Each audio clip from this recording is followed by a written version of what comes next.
The locket landed on the counter between them with a sound so small it should not have mattered at all, and yet it stopped Thomas Yates cold in the middle of reaching for his coffee cup. He stared down at the little oval of tarnished gold, at the delicate engraving of a wild rose on its face, and he felt something in his chest crack open like dry timber hit by a winter frost. "I cannot keep it," Ella Garner said, and her voice was steady in a way that cost her something. He could see the cost written in the tight line of her jaw, in the way her fingers had not quite released the chain yet, the fine gold links still draped across her knuckles. "It is yours by rights, Mr. Yates." It always was. He looked up at her then, and the morning light coming through the general store's front window caught her eyes, gray as a February sky above the Llano Estacado, and he said very quietly, "I bought it back, Miss Garner." She blinked. "Bought it back from whom?" "From Hector Dale's widow," he said. "3 weeks after she sold it off at the estate auction with everything else."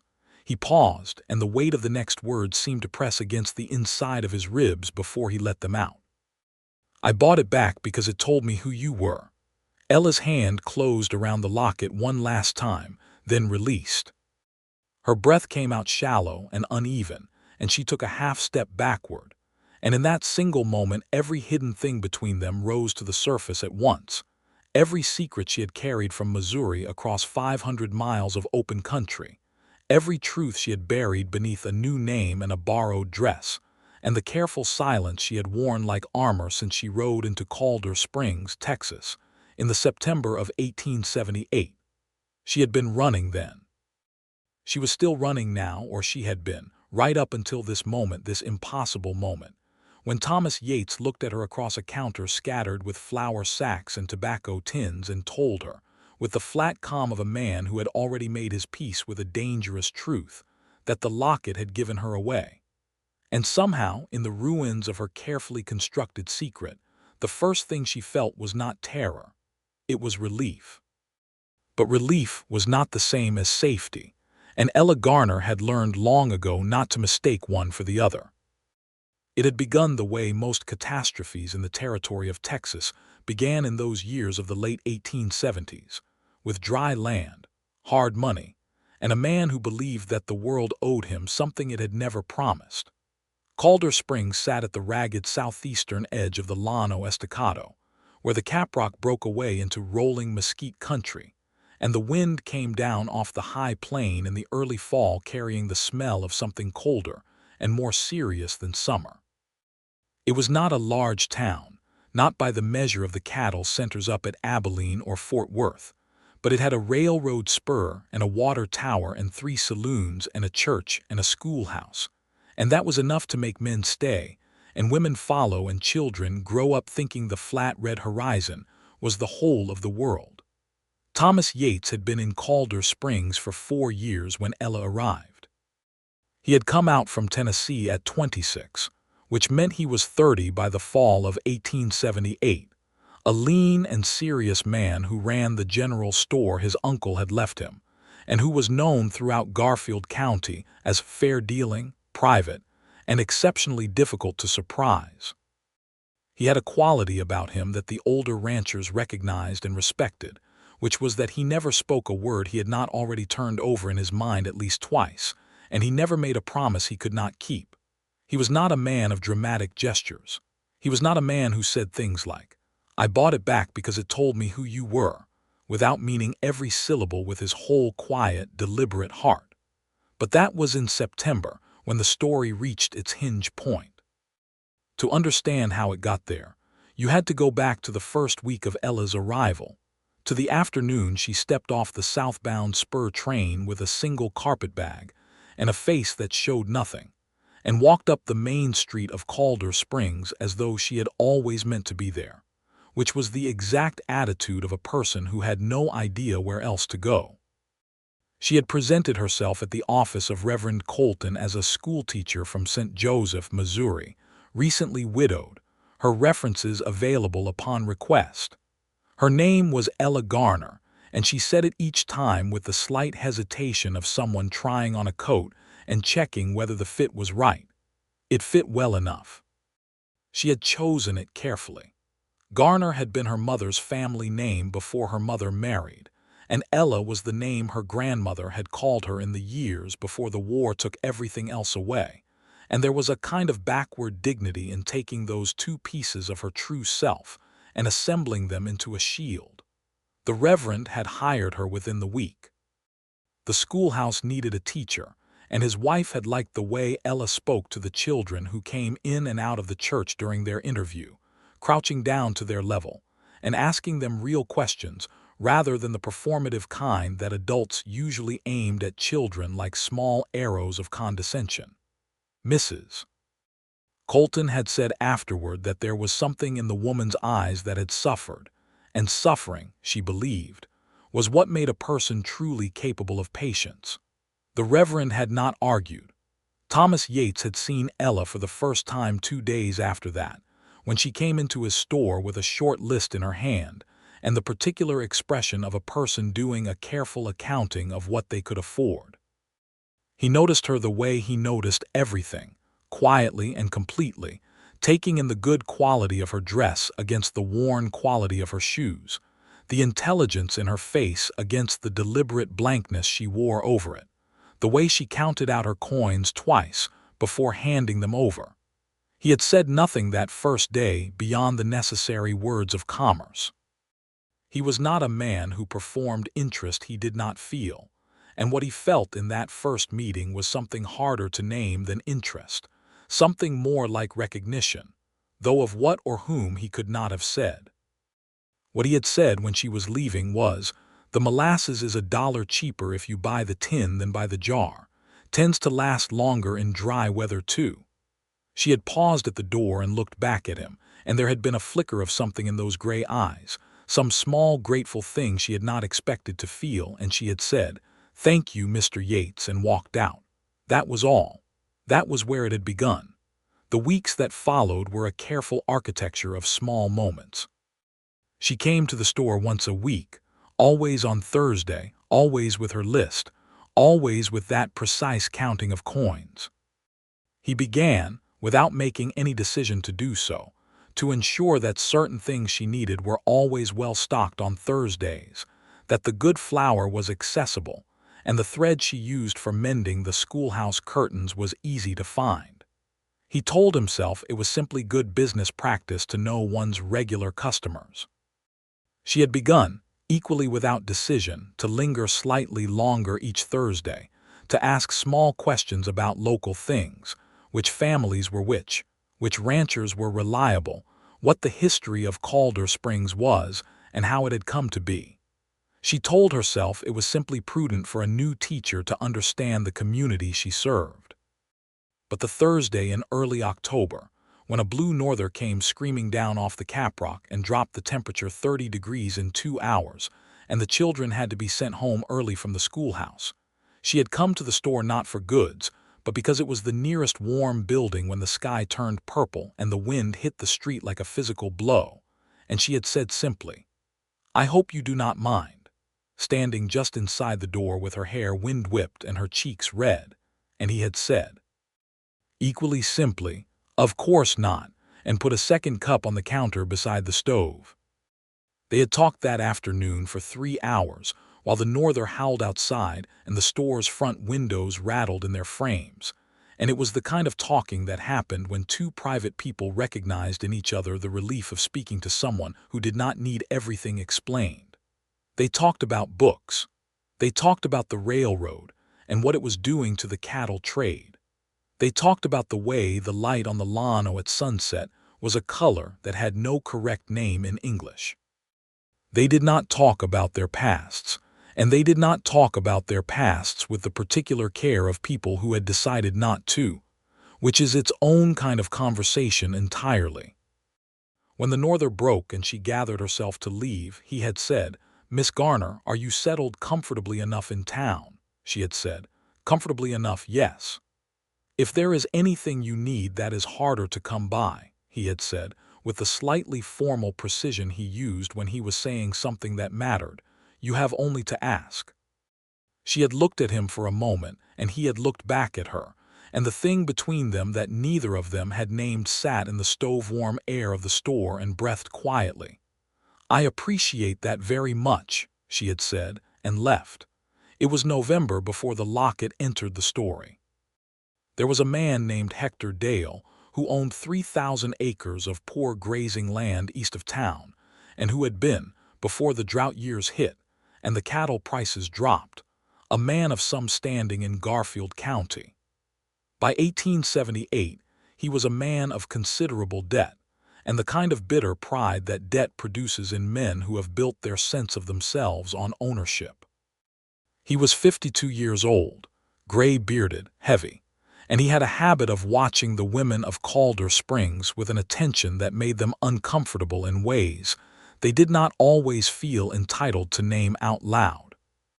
He had noticed Ella Garner within a week of her arrival, and what he noticed had less to do with any particular quality of hers than with the fact that she was new and alone, and that both things made her, in his calculation, vulnerable to a certain kind of persuasion.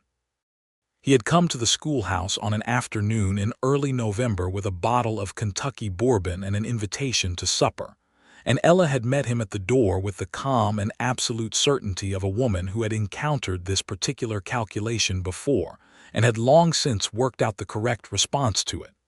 She had thanked him for the bourbon, refused the supper, and closed the door. Dale had not been pleased.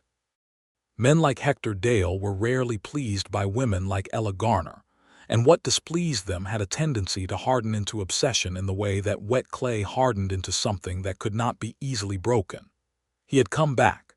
He had come back 3 times in the next 2 weeks, each time with a different approach, and each time Ella had managed him with the same controlled, careful distance she used on everything dangerous. But the 3rd time she had been tired, it had been a long day, and she had let something slip through the controlled face, something real and frightened, and Hector Dale had seen it. He had smiled at what he saw. "You are afraid of something, Miss Garner," he had said, standing in her doorway, "and it is not me. Whoever you are running from, I wonder if they know where to look." She had shut the door in his face, and after he was gone she had stood in the center of the schoolhouse's living quarters, which were 2 small rooms behind the classroom, and she had allowed herself exactly 2 minutes of the fear she kept so carefully locked away, and then she had put it back and gone to bed. But the threat had been laid, and she knew it, and she began to be more careful. The locket had been her mother's. It was oval gold, perhaps 2 inches long, with a wild rose engraved on the front that her father had chosen because her mother's name had been Rose. Inside were 2 tiny photographs, one of Ella's parents on their wedding day and one of a woman Ella had never met, her mother's mother, who had died before Ella was born. The locket was one of 3 things Ella had brought with her from her old life. The other 2 were a Bible with her true family name written inside the front cover and a small folding knife she kept in her boot. The Bible she kept hidden under a floorboard. The knife she kept always near. The locket she wore because it was the last warm thing she had left, the last physical connection to the people who had loved her before the world had gone so comprehensively wrong, and she was not capable of hiding it away in the dark even when she knew she should. She should not have worn it into Hector Dale's sphere of observation. She knew that. She told herself she knew that, and yet on the day he finally crossed a line she could not simply close a door on. She was wearing it, the chain just visible at the collar of her dress, and he saw it. It was the 3rd week of November, a cold Sunday after church service, and Dale had cornered her behind the church in the narrow space between the building and the old woodshed, and he had been drinking since before the service, and what little restraint he normally employed had been dissolved. He had reached out and taken hold of the locket chain, not violently but deliberately, the way a man handles a thing he has already decided belongs to him, and he had said very quietly, "A pretty piece for a schoolteacher." Ella had taken hold of his wrist and removed his hand from the chain without raising her voice, and she had said, equally quietly, "Do not touch my things." "A widow's wage does not buy gold like this," he had said, makes a man wonder. A man who wonders about things that do not concern him, she had replied, tends to find himself wondering about a great many things that never get answered. She had walked away. She was good at walking away. But as she crossed the churchyard, she had become aware of a second set of eyes on the encounter, and she had looked up and found Thomas Yates standing at the corner of the churchyard fence, a hymnal in his hands, watching Dale with an expression that was very still and very cold. Their eyes had met across the yard, and he had nodded, once, a small affirmation of something she had not asked for and could not quite name, and then Dale had gone, and the moment had dissolved into the regular noise of Sunday. But that afternoon Thomas Yates had come to find her at the schoolhouse, and he had not pretended the reason was anything other than what it was. He had knocked, and she had opened the door, and he had said, "Hector Dale has a particular reputation in this county, Miss Garner. I want you to know that you are not without allies here if the situation requires it." She had looked at him for a long time, standing in her doorway with the cold November air between them, and she had felt something she had not felt in a very long time, which was the specific warmth of being seen by someone who intended no harm with what they saw. "I am capable of managing my own affairs," she had said, not unkindly. "I know that," he had said. "I am not suggesting otherwise." There was a pause. "But if the situation changes," he had said, "I am here." She had not said thank you. She had said, "I know," and that had been somehow more honest, an acknowledgement that she had already understood this about him and had been quietly grateful for it without allowing herself to rely on it, and he had recognized the distinction and accepted it and gone home. December had come. The school year continued. The small commerce of Thursdays resumed, and with it the gradual, careful unwinding of two people who had each spent years in the company of their own silences, and who were discovering, with the particular astonishment of the lonely, that silence shared with the right person was a fundamentally different thing from silence alone. He had told her, one Thursday in December when the store was empty, and the stove was going, and the afternoon light was amber and low, about his uncle, the man who had left him the store, and how that uncle had been the only member of his family who had spoken to him honestly when he was a boy, and what that honesty had cost the man in the Tennessee church-going world of his family, and what it had meant to Thomas to be the inheritor of both the store and the principal. She had told him, choosing carefully, that she understood something about the cost of honesty in a world that preferred its own comfortable versions of the truth. He had not pushed. He had not asked for more than she offered. He had simply said, yes, in a way that carried all the weight of a man who had encountered the same cost from the other direction, and they had sat with that shared understanding in the amber light until a customer came in and broke the afternoon. Christmas arrived, and the town celebrated it with the modest festivity of a frontier settlement in a poor year, a church pageant, a potluck supper at the saloon's back room, the schoolchildren singing in the cold outside the mayor's house. Ella stood with the other town women and watched the children sing, and she was wearing the locket as she always was, and she noticed Thomas Yates standing across the street watching the singing, and he noticed her noticing, and he walked over. "Do you have family for the holiday?" he had asked. "No," she had said. "Not anymore." "Nor I," he had said. They had watched the rest of the singing together, standing not quite side by side, but with a companionable proximity that made Mrs. Colton, observing from the church steps, press her lips together in the particular satisfied expression of a woman who had been right about something, and was trying not to be obvious about it. After the singing they had walked back toward the center of town, and the question of what came next sat between them with the charged quality of something that had been building for months and was approaching its natural resolution. She had stopped outside the schoolhouse, and he had stopped with her, and in the cold dark street with the sound of Christmas music drifting from somewhere further down, she had said, very quietly, "Thomas." It was the first time she had used his given name. He had been entirely still for a moment. "Ella," he had said, and the way he said it made her feel, for the first time in years, like a person who was allowed to exist in the world under her own name. She had reached up, not quite thinking about what she was doing, and touched the locket at her collar, a habitual gesture, a checking, and he had looked at it and then looked at her, and he had said, "It is very beautiful." "It was my mother's," she had said before she could stop herself. A silence, not uncomfortable, something in it careful and very warm.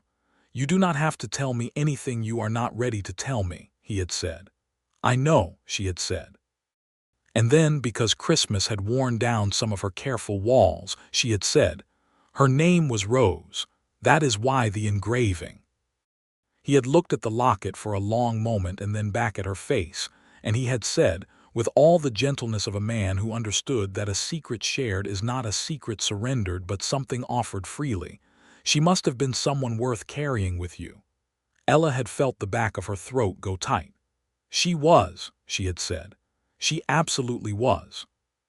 They had said good night, and she had gone inside, and she had stood in the dark of her rooms for a long time with her hand around the locket, and something happening in her chest that she did not have a fully safe name for yet. She had not planned for this. She had not planned for any of this. She had planned only to be invisible, to teach the children and collect her wage and save enough money to eventually move somewhere far enough away that the man she was hiding from would stop being a threat. She had not planned to find a place that felt like somewhere she might want to stay.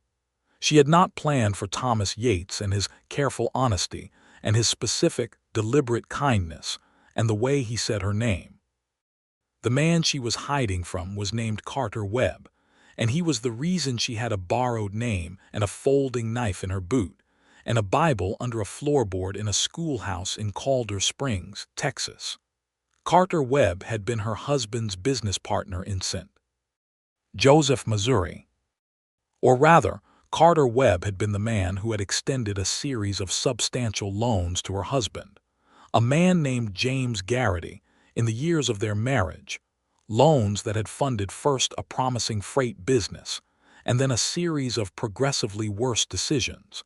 And when James Garrity had died of a fever in the February of 1877, Calder Webb had arrived at Ella's door within a week of the funeral with the paperwork that demonstrated she owed him everything James had borrowed and more, and the implicit suggestion that there were other arrangements that could be made if she found the debt inconvenient. She had found both the debt and the arrangement inconvenient. Webb was not a man of direct violence, which made him in some ways harder to manage than a man who was. He operated through law and leverage, through the careful accumulation of documents and witnesses, through the particular cruelty of making a woman's survival conditional on her compliance. He had connections to enough of the legal establishment in St. Joseph to make a formal complaint futile, and he had enough money to pursue a woman across a considerable distance if he chose to. She had left in the middle of March 1877, before the debt could be legally formalized against her name. She had spent a year moving, working where she could, a boarding house in Kansas City, a dressmaker's shop in Fort Worth, teaching 3 months at a church school in Waco, always moving before any roots could form, always watching for signs of pursuit. She had arrived in Calder Springs as the end of a long road, or what she had hoped was the end, and she had allowed herself to begin the very slow process of believing she might be safe. She had allowed herself, specifically, to believe she might be safe with Thomas Yates nearby. The locket had been what she had not controlled. The locket had been visible, and its visibility had been what gave her away, though not to the person she had feared. What she had not known, in those careful, building weeks of December, was that Calder Webb had put word out. Not through official channels, which he knew would not reach a woman who had left through the informal margins of a city, but through the informal network of traveling salesmen, cattle brokers, postal riders, and circuit judges that constituted the communications web of the frontier. He had a description of Ella, her height and her build and her coloring, and he had a description of the locket, which he had seen her wearing on the day he came to collect his debt from the widow of her husband.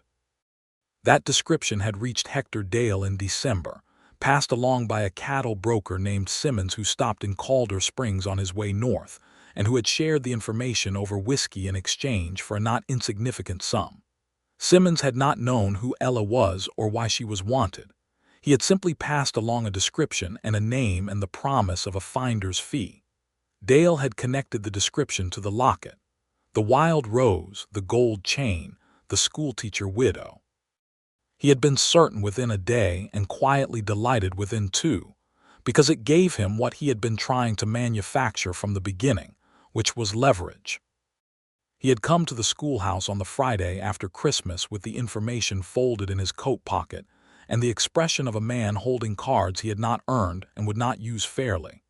Ella had opened the door and seen his face and known immediately that the situation had changed. "Mrs. Garrity," he had said. The name hit her like a hand to the chest. She had kept her face still with the practiced effort of a woman who had been keeping her face still through terrible things for 2 years. "I do not know that name," she had said. "I believe you do," he had said. "And I believe a man in Missouri named Carter Webb would pay quite generously to know where a woman matching your description, wearing a particular gold locket with a rose on its face, is currently residing." She had said nothing. She had measured the distance to her knife in her boot, to the door behind him, to the street beyond, and she had calculated. "What do you want?" she had asked. He had told her. It was not money. Men like Hector Dale did not usually want only money from women like Ella. He wanted what he had wanted from the beginning: her company, her compliance, her presence at his table, and her management of his house. All the things that in his mind a woman alone and cornered was eventually obligated to provide. She had told him she would consider it and would give him her answer by the following week. And she had said it with the calm of a woman who was already working out every available alternative, and the tone of a woman who intended to be in Calder Springs long enough to give him his answer. And he had accepted this because men like Hector Dale always believed that the thing they wanted was going to come to them eventually. She had shut the door and stood in the center of her rooms, and for the first time since arriving in Calder Springs, she had not been able to put the fear back. She had made herself a cup of tea on the small iron stove and sat down at her table and thought through everything, the whole of it, with the methodical clarity she fell back on when emotion could not be afforded. And what she had arrived at after an hour was this: she could run again, or she could stay and fight with what she had. What she had was a borrowed name, a real name no one in Calder Springs knew. 2 years of evidence that Carter Webb's claim on her was built on an instrument of debt that had not been properly filed against her personally before she left, and a general storekeeper with quiet eyes and a gift for honesty who had told her she was not without allies. She had not, in the end, gone to Thomas Yates that night. She had not allowed herself the relief of it. She had needed to think first about whether going to him would put him in the path of a danger she had brought with her, whether the alliance she wanted to accept was one she had the right to accept, and she had spent the whole of that Friday night working through it. By Saturday morning she had a plan, and the plan included Thomas Yates, but only because she had decided it was the honest thing, not because she was frightened. She had gone to the store on Saturday and found him alone, and she had stood across the counter from him and said, "I need to tell you something true about myself, and you may decide after hearing it that you would prefer not to be involved in my difficulties, and if so, I will understand."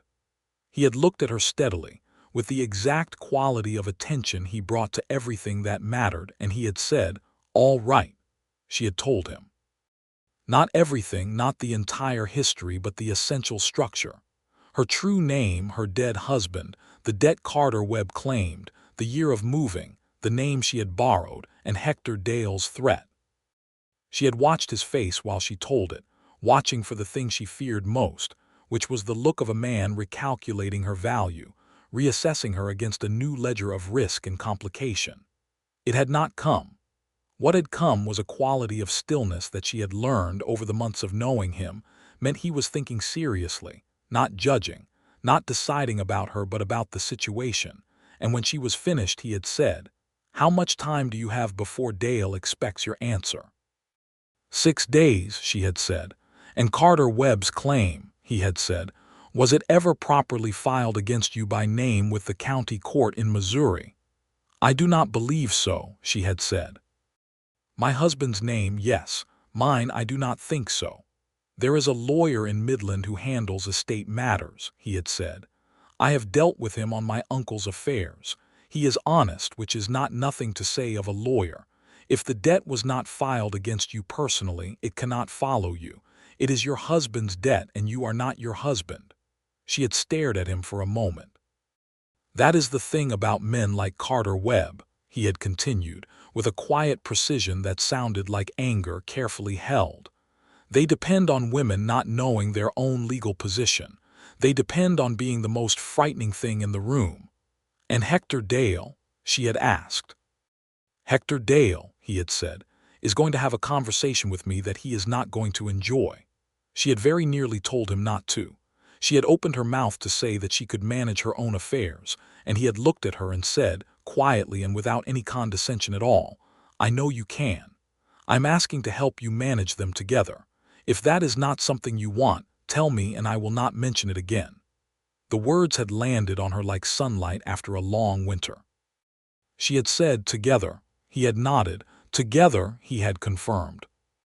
Thomas had gone to see Hector Dale the following Monday, and what passed between them was not a conversation Ella was present for, and Thomas had not described it in detail afterward, saying only that Dale had been made to understand that any information he passed along concerning the private affairs of the town's schoolteacher would be met with a very public accounting of the methods by which Dale had come to be the town's most indebted landowner, an accounting that Thomas, given his position as the county's primary credit supplier and general storekeeper, was uniquely positioned to provide. Dale had not been pleased. But Dale was a man who understood leverage, and the leverage Thomas held was larger than his own. He had not contacted Carter Webb.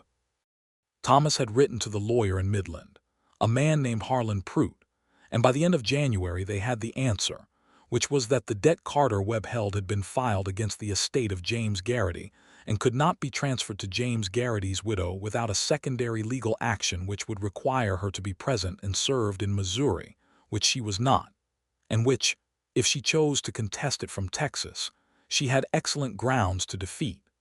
Webb had no legal claim on Ella Garner.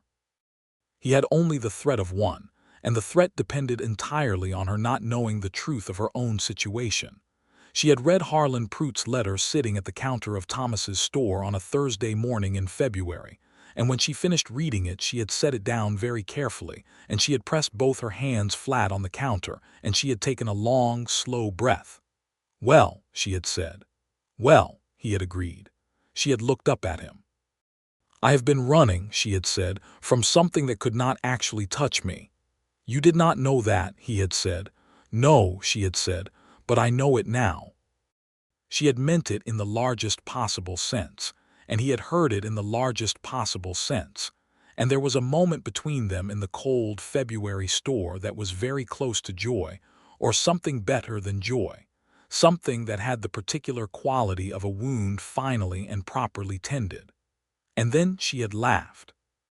A real laugh, unguarded and bright, the first one he had heard from her, and it had done something to his face that he was not quick enough to manage, something that showed rather more than he usually allowed himself to show, and she had seen it, and her laughter had softened into something warmer and more aware. Thomas, she had said. I think, he had said, with the precise care of a man walking towards something that mattered very much and did not want to get it wrong, that you have been alone with your trouble for a long time. I have, she had said.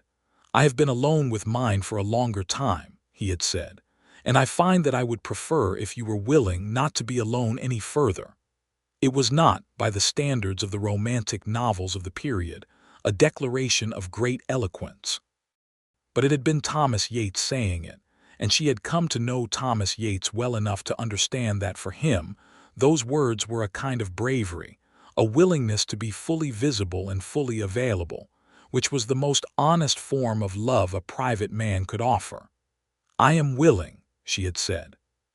She had reached across the counter and taken his hand, and he had looked down at their joined hands and then back at her face, and the quality of stillness in him had broken into something warm and real and certain. They had not kissed that day. They had simply held hands across a counter scattered with account books and order forms and flour dust, and it had been, for both of them, more than enough. The spring of 1879 came in over the lawn with an unusual gentleness, the rains arriving with something like consideration, and the wildflowers going up across the rolling country east of town, in sheets of orange and yellow, that made the children run out of the schoolhouse at every recess, and stand with their faces turned up, as though they had never seen color before. Thomas had taken to walking Ella home from the schoolhouse on the evenings. She stayed late to prepare her lessons, and those walks had become the best part of his days. 30 minutes of her telling him what she had taught, and what the children had done, and what she had read the night before, and him listening with the full quality of his attention, and occasionally saying something that made her think in a new direction. And those 30 minutes in the early spring evenings, with the light low and golden, and the mesquite beginning to green and her voice beside him, had made him understand, with complete and quiet certainty, that he intended to spend the rest of his life within reasonable proximity to exactly this. He had told her so on an April evening, stopped outside the schoolhouse gate with the last light going red behind the caprock, and he had done it very simply, saying, "I would like to marry you if you are willing. I am asking properly and plainly because I do not believe in any other way." She had been quiet for a moment, and then she had said, "I told you my real name." He had looked at her, waiting. "My real name is Ella Garrity," she had said. "Ella Rose Garrity, née Caulfield. I want you to know the true name you are marrying." "Ella," he had said. "Yes. I knew who you were the first Thursday you came into my store and counted your coins twice," he said. "I do not mean your name, I mean who you are. That has not changed." She had covered her mouth briefly with one hand, a gesture he had never seen from her, and her eyes had gone bright with something she did not try to hide. "Yes," she had said. "Yes, Thomas, I am willing." He had taken both her hands, and he had kissed her for the first time in the last red light of an April evening in Calder Springs, Texas, and it had been, she thought, the single best and most earned thing she had experienced in the 30 years of her life. They were married in June. Reverend Colton performed the service in the white-painted church at the end of the main street, with Mrs. Colton playing the small organ, and every person in Calder Springs who could walk crammed into the pews or standing against the walls, because Thomas Yates had been a fixture of their town for 4 years, and Ella Garner, as they knew her, had been their children's teacher for most of a year, and people in small frontier towns invested in the happiness of their own with a particular fervor. She wore her mother's locket at the ceremony. She had not, however, gotten to September without the matter of the locket's second ownership becoming relevant. In late July, Hector Dale, finding his debts finally insurmountable and his position in the county untenable, had taken his household to Fort Worth to live with his wife's sister, and before leaving he had held a small estate auction of the things he could not transport. Among these were several items of personal value whose provenance was, to put it charitably, questionable, items Dale had acquired over the years through the particular methods of a man who believed that possession in the moment substituted for right in the permanent sense. Among those items was Ella's locket. She had not known it was gone until she reached for it on the morning after a hard Thursday in August and found the chain not where she had left it. She had turned her room over twice, and then stood in the middle of it with the controlled calm that was her first response to everything terrible, working through when she had last worn it and what she had done and where she had been. She had been at a town committee meeting 3 days before, a Tuesday evening, and she had been wearing it, and she had been seated next to Hector Dale before he left for Fort Worth, and Dale had left for Fort Worth on the Wednesday, and the auction of his goods had already been held in late July, which meant the locket was not there. What it meant was that Dale had taken it, lifted it at the meeting with the casual skill of a man who had been taking things that did not belong to him for decades. She had gone to Thomas immediately, and Thomas had gone very still in the way he did when he was managing anger, and he had said, "When was the auction?" "The 22nd of July," she had said. But it was a personal piece. He would not have auctioned it. He would have sold it privately, Thomas had said, to whoever would pay. He had written to Simmons, the cattle broker, who had passed Dale the original information about Ella, because Simmons traveled through a wide circuit and knew the informal trade routes of the frontier better than most. Simmons had written back within 2 weeks naming a woman in Abilene, a Mrs. Dahlin, who had been approached by Dale at the Fort Worth market in late July with a small gold locket for sale, and who had bought it for $3. Thomas had ridden to Abilene in August, a 4-day round trip through summer heat that he had presented to Ella simply as a purchasing trip for store inventory, which she had not entirely believed, but had not questioned because she had learned that Thomas did things in their proper time and told her about them in their proper order. He had found Mrs. Dahlin. He had bought back the locket for the $3 she had paid plus an additional $2 as consideration for her trouble, and he had ridden back to Calder Springs with it in his shirt pocket, and a quality of private satisfaction that he had kept carefully to himself. And then September had come, and with it the morning when Ella, having found the locket in the small box on her dressing table where Thomas must have placed it while she slept, had walked into the store in the clear early light with the locket in her closed fist, and placed it on the counter between them with a sound so small it should not have mattered at all. She had said, "I cannot keep it," and he had said, "I bought it back." And she had said, "Bought it back from whom?" And he had said, "Because it told me who you were." And the whole of it, the whole long arc of secrets and running and borrowed names and careful walls and slow-building love, had come to rest in that single phrase with the completeness of a story arriving at its true ending. "It told me who you were," she repeated, and her voice was not quite steady. He came around the counter, because there were things that should not be conducted with a counter between the people having them, and he stood before her in the September morning light, and he said, "A woman who carried her mother with her through everything. A woman who ran not from weakness but from the entirely correct assessment that the system was stacked against her. A woman who counted her coins carefully because she was building something with them. A woman who knew how to be afraid without being made small by it." He paused. "That is who you are, Ella. The locket knows it. I know it. You are allowed to keep it." She had stood for a long moment with the locket in her hand between them, and then she had opened her fingers and looked at it, the little oval of gold, the engraved rose, worn now with years and travel and the warmth of having been held close to her body through everything. "Thomas," she said. "Yes, put it on for me."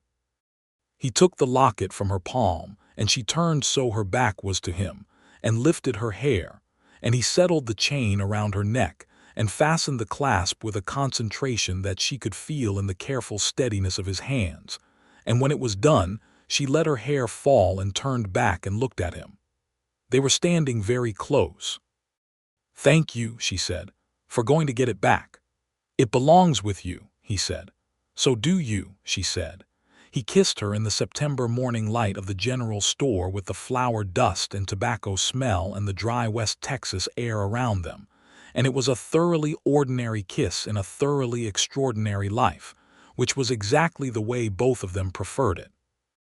The autumn of 1879 settled over Calder Springs with a particular ease, the way seasons did in the good years when the rain had come correctly, and the cattle prices were holding, and the town felt, collectively, that it had gotten something right. Ella continued to teach the school, and Thomas continued to run the store, and the store continued to do well because Thomas was both fair and careful, and the school continued to do well because Ella was both thorough and genuinely interested in the minds of the children in her charge, and between them they represented the kind of careful, competent, quietly joyful life that frontier towns needed and celebrated. She had that autumn written to Harlan Pruitt in Midland to formalize her name. She was Ella Yates, now in law and in daily use, but she had wanted to close the question of Carter Webb completely, and Harlan Pruitt had confirmed in a letter in November that Webb had attempted no further legal action, and that the statute of limitations on any claim against her personally had now run fully out. There was nothing to be afraid of. The dark past was done. She had folded that letter and placed it under the Bible that she had moved, finally, from under the floorboard to the open shelf beside her bed, because the name inside it was not a hidden thing anymore. It was a record. It was where she had come from, and she was no longer required to apologize for it or run from it. She was Ella Yates, formerly Ella Caulfield Garrity, and for a brief and necessary season she had been Ella Garner, and all of it was her, and none of it was shameful. Thomas had found her reading the Bible one evening in November and had sat beside her on the bed and looked at the name written inside the front cover, Ella Rose Caulfield, in her grandmother's handwriting, and he had put his arm around her, and she had leaned against him with the absolute ease of a person who had found their correct place in the world and stopped fighting it. Ella Rose Caulfield Garrity Garner Yates, she had said, with a kind of amused solemnity. That is a great many names for one woman, he had agreed. It was a great many lives to arrive at this one, she had said. He had pressed his lips to her temple and said, I am glad this is the one you stayed for. She had turned her head and looked at him, and there was the locket at her throat, the rose on its face, and his eyes were steady and warm and entirely, reliably present, and she had said, I am glad you made it worth staying. The winter of 1879 moving into 1880 was the best winter either of them had known in years, which was not something either of them said out loud, because the frontier had a habit of punishing that kind of declaration, but they felt it in the particular warmth of their shared evenings, and the way the house above the store, which had been Thomas's bachelor domain for 4 years, and which now had Ella's books on its shelves and her herbs drying from its kitchen ceiling, had become something that could only correctly be called a home. There were ordinary difficulties, as there always were in the ordinary lives of people on the frontier. The winter brought a harsh cold snap in January that burst 2 water pipes in the schoolhouse, and required Thomas and 3 other men to spend a frozen Saturday effecting repairs. A fire at the Collier Ranch in February cost the Collier family their barn and half their winter feed, and the town responded with the swift mutual aid of communities that understood their own interdependence, Thomas organizing the supply donations from the store and Ella taking food, and a week of evenings to the Collier house, where Mrs. Collier had 4 children and a husband who was not taking the loss well. These things were part of life, and they met them together, which made all of them manageable. In March, Ella missed her monthly cycle. In April, she missed it again. She told Thomas on a Thursday evening, sitting across the supper table from him with her hands around her teacup and the lamp between them, and she said it simply and directly, the way she said most important things, I believe I am pregnant. He had looked at her for a long moment, and then he had put down his fork with the careful precision of a man ensuring that he was giving something his full and undivided attention, and he had said, Are you well? I am very well, she had said. Are you frightened? He had asked. She had thought about it honestly, which was how she did most things. No, she had said. Not frightened. Something else. Something better. He had reached across the table and taken her hand. We are going to need a larger bedroom, he had said, and the practical simplicity of it, the way he moved seamlessly from the momentous to the practical without ever diminishing the momentous, had made her love him so sharply it was almost painful. We are, she had agreed, and they had both laughed, and then she had gotten up and gone around the table, and he had stood up, and she had put her arms around him, and held on with the absolute, uncalculated warmth of a woman who had nothing left to guard against. The child was born in November of 1880, in the house above the general store, with the doctor from Calder Springs and Mrs. Colton both present, on a night when the first cold front of autumn was pushing through and rattling the windows. It was a boy. They named him James Rose Yates, James for a complicated and forgiving reason, Rose for the grandmother Ella had never met and the mother she had lost, and the combination felt right in the way that things felt right when they had been thought through with care. James Rose Yates was a loud, healthy, opinionated child from the first hour of his existence, and Thomas, holding him for the first time with the particular helpless expression of a privately controlled man, confronted with the fact that he was entirely unprepared for the largeness of what he felt, had looked at Ella over the baby's head with eyes that said everything words would have been insufficient for. She had been very tired, it had been a long labor, and she had said from the pillows, "He has your stubbornness." Thomas had looked at the baby and said, with the first fully unguarded smile she had ever seen on his face, "He has your eyes." She had looked at her son and felt the locket against her sternum, warm from her own warmth, and she had thought about the chain of it, her grandmother, her mother herself, and now this small and loud and indignant new person who would grow up in this house above this store in this town, and would never, if she had anything to do with it, have to borrow a name or run from a debt, or be made small by a world that preferred its own comfortable versions of the truth. Reverend Colton baptized James in the church in December, and the whole of Calder Springs came, as they always did for the important events of Thomas and Ella's life, with the particular warmth of a community that had watched two private and careful people find each other and had understood it as something worth celebrating. The years that followed were years of building. The store expanded, Thomas adding a dry goods section, and eventually a small lending library of books that he ordered from a dealer in San Antonio, and which Ella managed with the organized enthusiasm of a woman who believed that access to books was not a luxury but a necessity. The school grew with the town, and Ella eventually had to lobby the town council for a second teacher, which she did with the calm persistence of a woman who knew how to press for what mattered without appearing to be pressing. She won that argument in 1883, which was also the year she was pregnant again, this time with a girl they named Clara Josephine, Jo for short, who had her father's dark eyes and her mother's habit of assessing a room with one quick, comprehensive look before deciding how to proceed within it.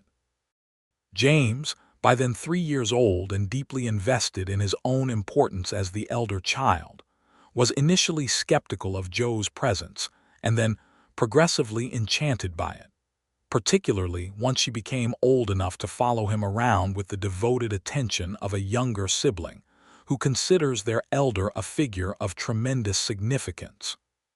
Thomas had watched the two of them one Sunday afternoon in the spring of 1884, James leading Jo in solemn circles around the garden of the house while explaining to her, in the serious tone of a boy of 3 who has information to impart, something about the horse in the corral behind the store, and Thomas had said, standing beside Ella at the kitchen window with his coffee cooling in his hand, "We have done something good here."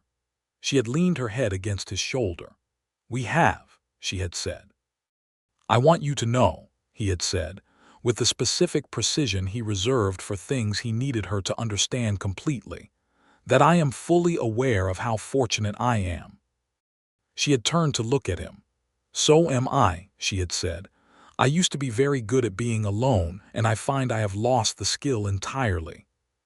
He had smiled, and it was the full smile, the unguarded one she had first seen on the night James was born, the one that changed his whole face from its careful, private quality to something open and warm and purely glad, and she had put her hand against his jaw, and he had turned his face into it, and they had stood like that in the spring morning light while their children circled the garden, and the horse watched over the fence with the solemn regard of an animal with nothing better to do. In 1886, there was a third child, another boy, who they named Henry, and Henry was from the beginning a different order of person from either James or Jo, quieter, more observant, content to sit in the middle of the store's floor for extended periods watching the various people come and go with a level of systematic attention that made Thomas say once, with a quality of recognition in his voice, "He is going to run this store better than I do." Ella had said, "Give him 10 years." Thomas had given him the first accounting lesson at age 4, showing him how the ledger worked, and Henry had looked at the columns of numbers with an expression of genuine pleasure that settled the question entirely. Carter Webb died in 1885 of a heart complaint that had apparently been building for several years, and the news reached Calder Springs through the same informal network that had once carried his threats.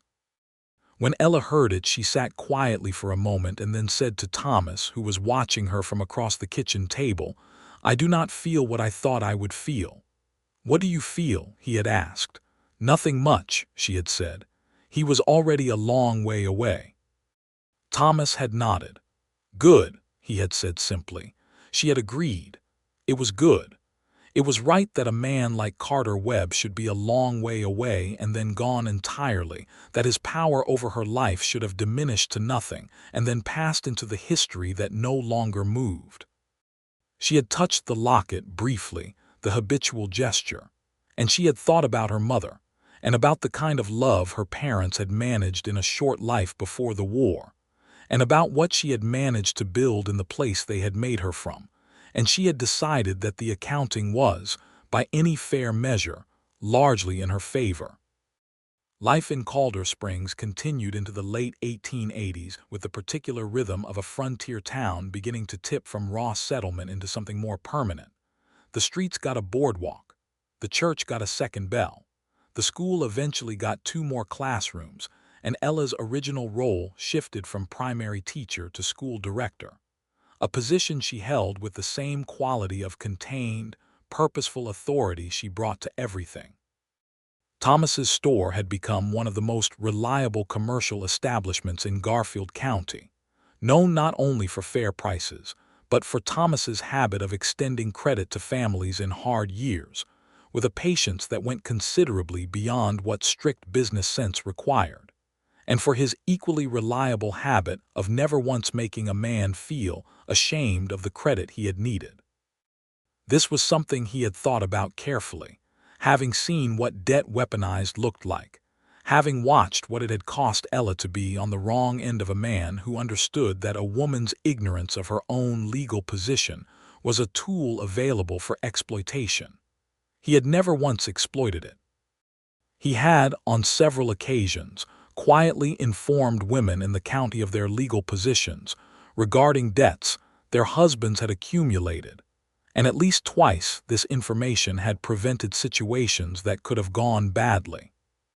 Ella had found out about this later from Mrs. Colton, who had found out from the women in question, and she had asked Thomas about it that evening, and he had said, with the matter-of-fact calm he used for things he considered simply correct and not requiring particular credit, "Someone told you the truth about your situation and it changed everything.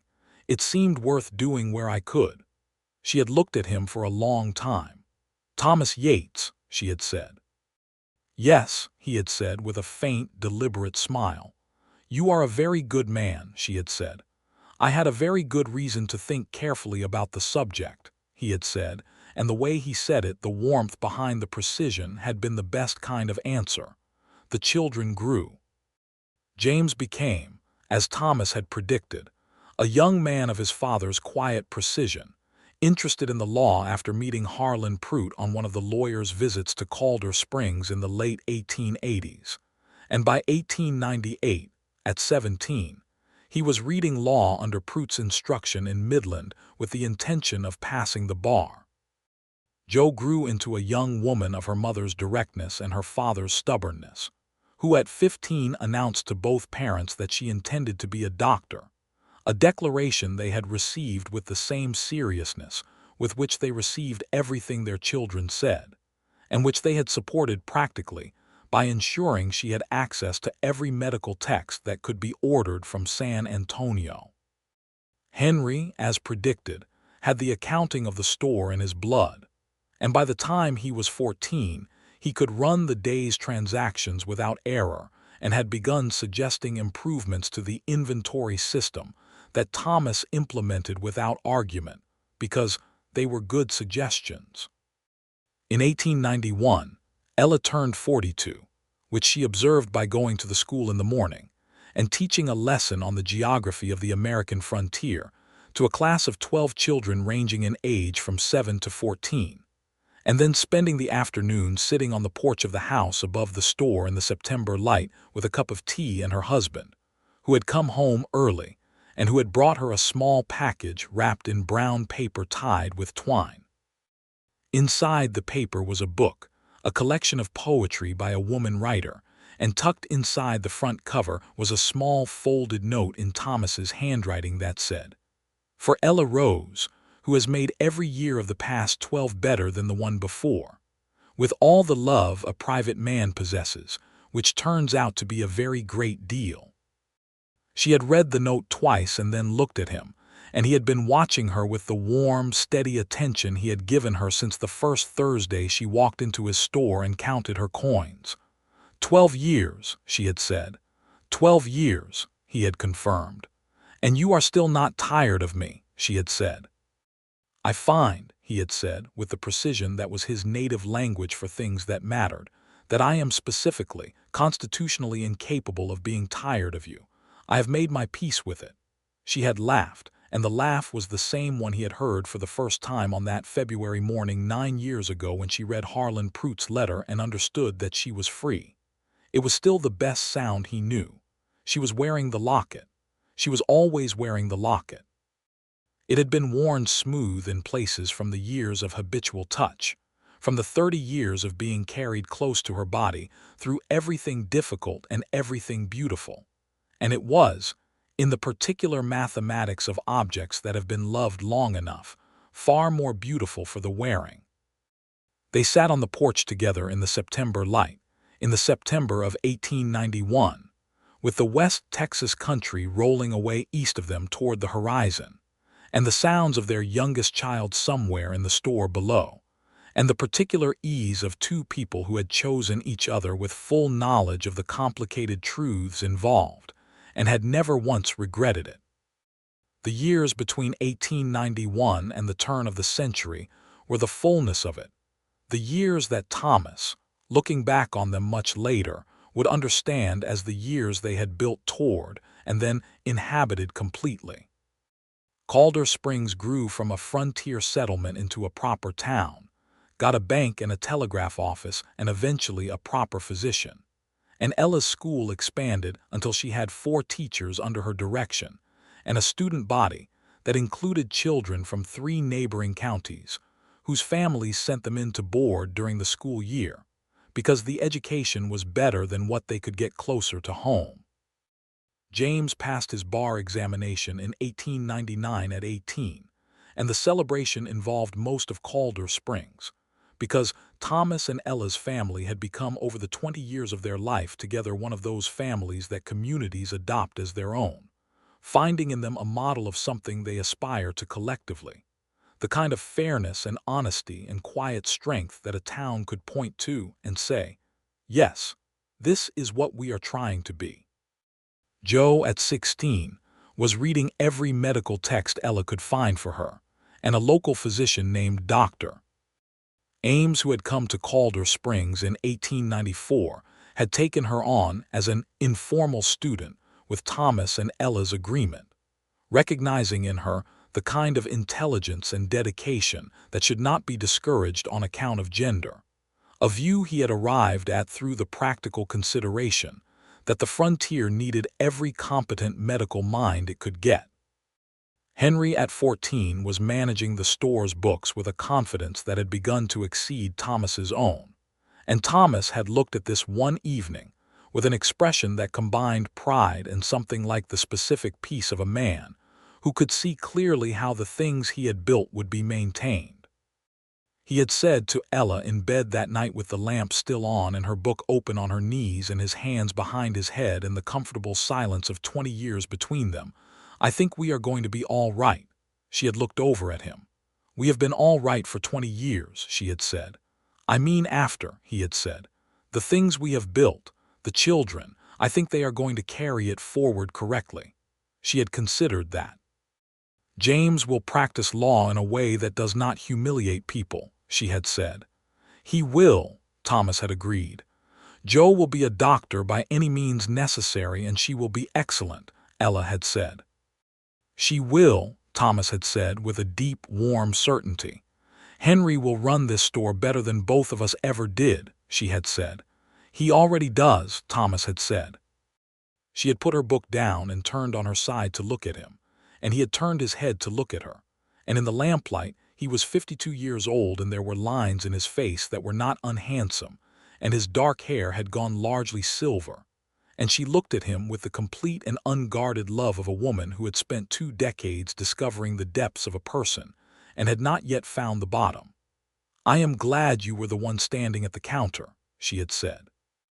That first Thursday, he had turned onto his side to face her. "I am glad you came in," he had said. She had reached up and touched the silver at his temple. "I had nowhere else to go," she had said. "You had everywhere to go," he had said. "You chose here." She had looked at him for a long moment, at the serious, steady face of the man who had said 12 years ago, "I am here," and had meant it every day since. "I did," she had said, "and I would choose it again. I would choose it every time." He had reached out and taken the locket gently between his fingers, the worn gold oval of it, the smooth rose, and he had looked at it with the same quality of attention he had first looked at it with 17 years ago on a Christmas evening in a cold street. "Rose," he had said, "for your mother." "For my mother," she had said. "She would be glad," he had said, "to know where the locket ended up." Ella had felt the familiar pressure at the back of her throat, the particular sweet ache of being loved well for a long time. She would, she had said. She absolutely would. He had let the locket go and reached instead for her hand, and they had lain like that in the lamplight, her head moving to rest against his shoulder, his arm around her, the locket warm between them, and outside the window the September dark of the West Texas night was full of stars. The new century arrived with the town's first proper New Year celebration, a dance in the new town hall that had been built the previous year, with a fiddle and a guitar, and a caller from San Antonio who did not know the local dances and had to be taught them by Mrs. Colton, who at 71 was still the most authoritative person in any room she occupied. Thomas and Ella danced in the new century together, his hand at her waist and her hand on his shoulder, and they moved through the patterns of a frontier waltz with the particular ease of people who had been moving through things together for a very long time. James was 19, home from Midland for the holiday, and he danced with a young woman named Annie Cole, whose family had a cattle operation north of town, and who had been, over the past several months, a frequent subject of James's conversations home in a way that he did not seem to notice was telling. Ella had noticed. Thomas had noticed. They had not said anything, on the grounds that the next generation had earned the right to figure things out on their own, and watching James and Annie dance at the century's beginning with the serious attention he brought to things that mattered and the particular softness in Annie's face when she looked at him, they had exchanged a glance across the dance floor that was its own complete conversation. Joe, at 17, was dancing with Dr.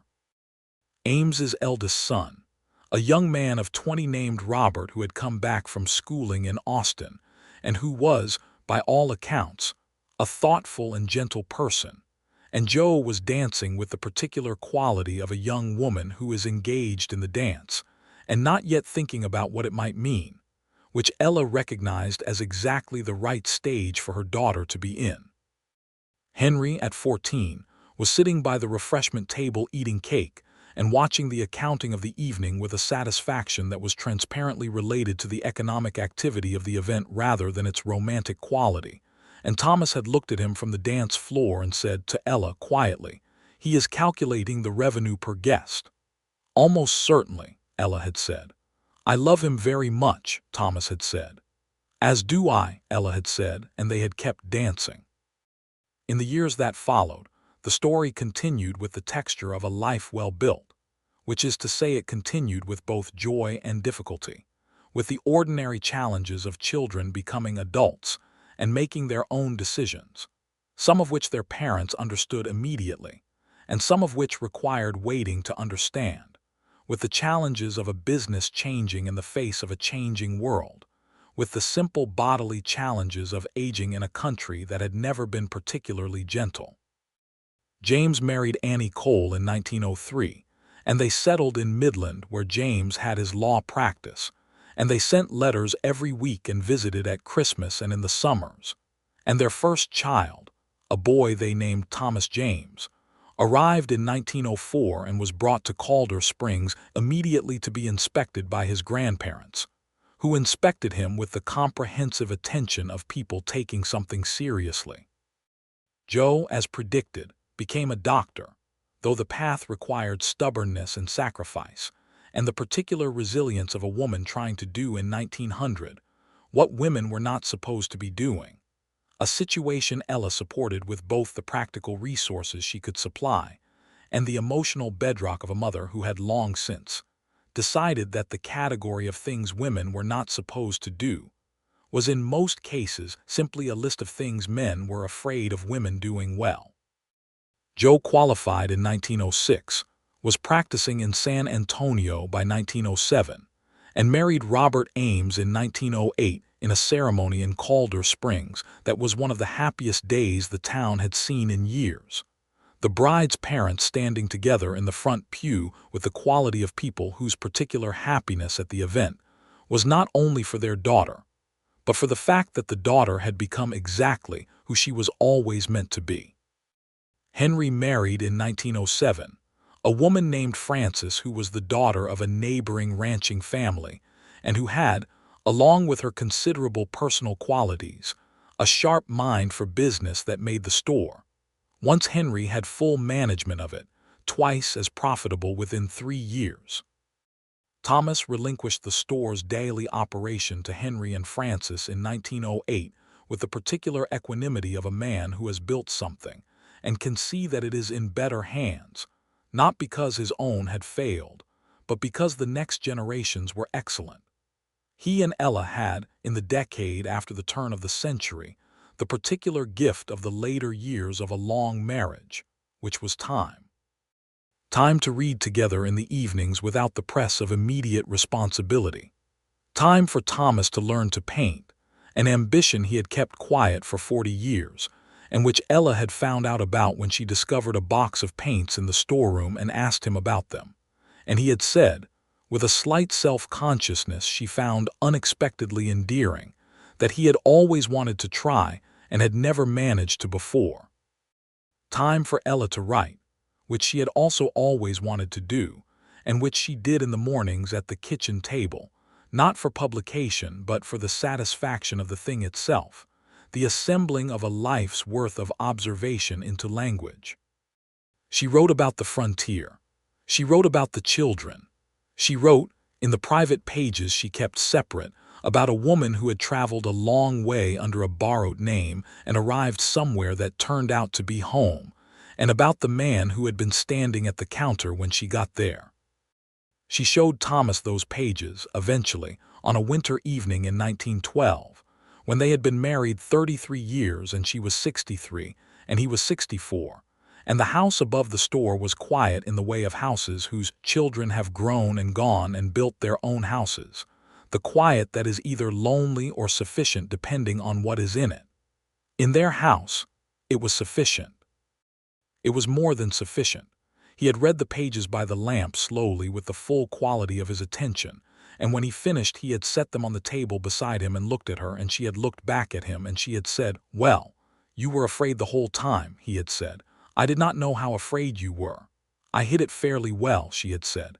"You hid it extremely well," he had said, "which is not quite the same thing as there being nothing to hide." "No," she had said. "Not the same thing." He had reached across and taken her hand.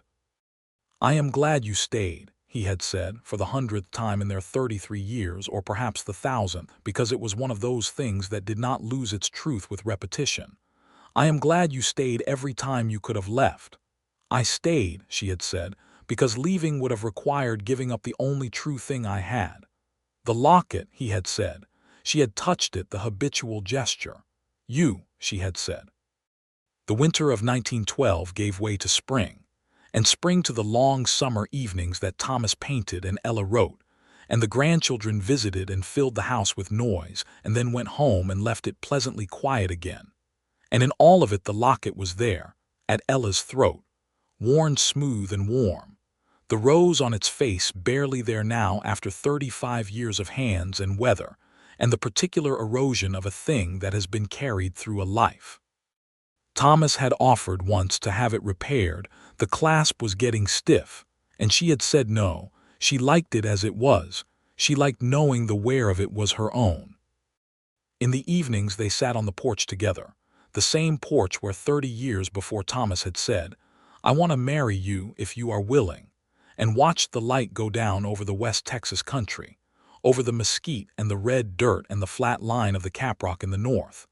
And they did not always speak, and they did not need to, because after 30 years the silences between them were the most comfortable spaces either of them had ever occupied. On a September evening, 33 years after the morning, Ella had placed the locket on the counter, and he had told her he had bought it back because it told him who she was. They sat in the last light of the day with the sound of Henry's children somewhere in the lower part of the building, and the smell of Francis's cooking coming up through the floor. And Thomas took Ella's hand with the same care he had always brought to the taking of her hand. And she looked at him with the same gray eyes that had first caught him across a counter scattered with flour sacks and tobacco tins. 33 years, she said. Next June, he said. Still not tired of me, she said. He smiled, the full one, the open and unguarded one that she had been collecting like small treasures all these years. Still not, he confirmed. Still specifically, constitutionally incapable.